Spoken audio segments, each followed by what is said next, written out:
Here's another great recipe for you. Just been in the fields and picked up some lovely organic rhubarb from our farm here, and I'm just going to teach you a very simple way of cooking it, and I'm going to show you how to do a very simple crumble to go with it as well, and then make a very simple ice cream to go with it. So first thing we need to do is to macerate the rhubarb. So probably some of you haven't heard about this, but basically maceration is a technique used in jam or compote making, which is basically cover any sort of fruit with some sugar and allow the sugar to break it down. What it does, sugar has these osmotic properties which basically will draw all the water from the core of that vegetable or that fruit and literally makes it easier to cook, so it takes less time to cook, and we obviously will be cooking that fruit with their natural juices. So what we've got here, we've got some rhubarb, and then what we need to do is just to cut these into equal size batons. Get into a little bowl, get some sugar, a little bit of lime zest. You could use some ginger if you wish, classical combinations, with a little bit of orange zest as well, or you can just leave it simple with sugar.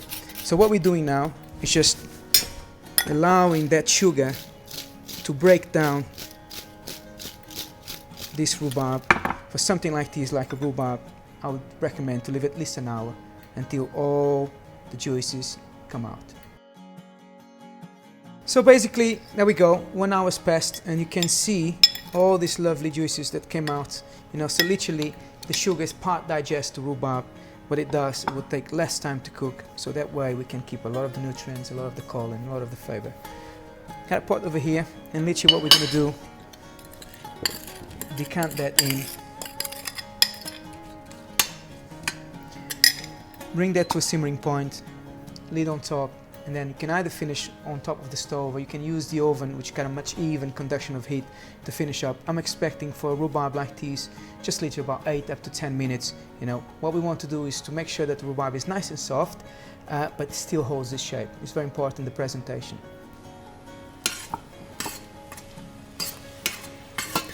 So as you can see, the rhubarb is coming up to a simmering point.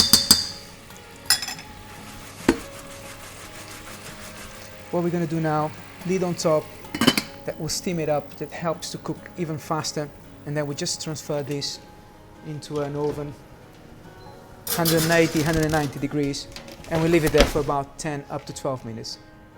Now we got the rhubarb cooking. I'm going to show you how to do a very simple crumble.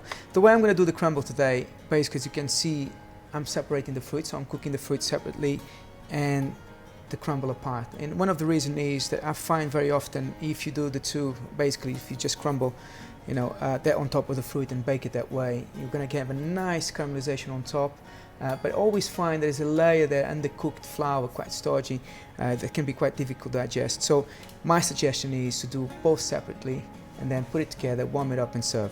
So for crumble, basically any recipe, the main ingredients will be butter, flour and sugar, and then to these ones you can add whichever you'd like. You could have porridge, you could have orange zest, lemon zest. Today I'm going to use a little bit of ground almond and some flaked almond, just give a little bit of heat to it and a little bit of texture as well. So we're going to start up by putting the flour onto a food processor. You can do this like mama, using your fingertips, but I find that by doing with a food processor, if you have one, you always achieve the same consistency, because obviously you're not going to be warming up the butter far too much, okay, which then will affect, the texture at the end.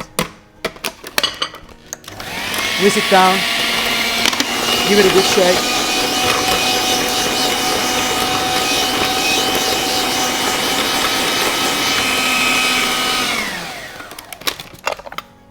And then literally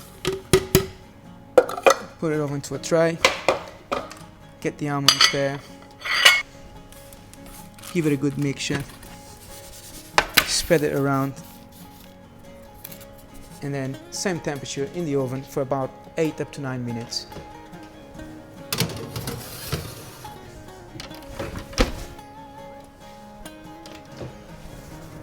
"12 minutes have passed. I can see through the glass lid. It's another great tool to have.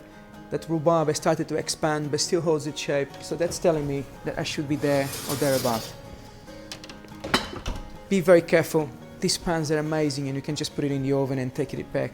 The mistake is, once you remove that cloth from there, you will forget that it's hot, and you very easily can get burned. So always get an extra cloth if you can, and leave that one, so that way it's safe. As you can see, the rhubarb still holds the shape, but it's perfectly cooked.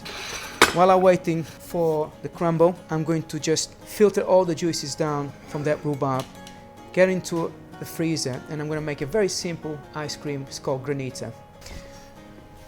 Right, so we got the rhubarb, and then what we need to do, just literally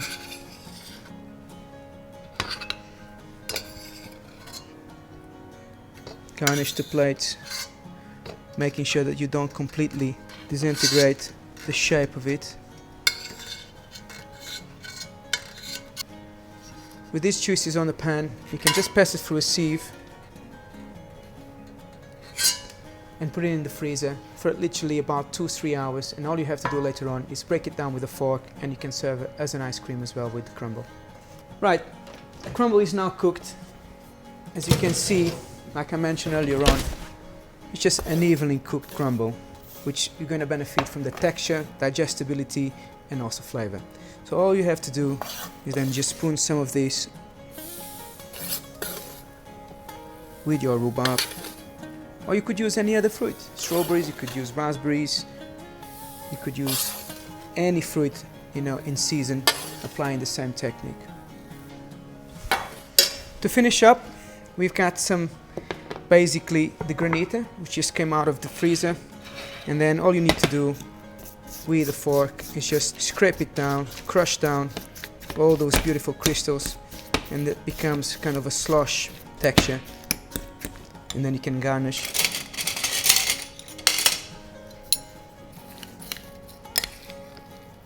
your rhubarb.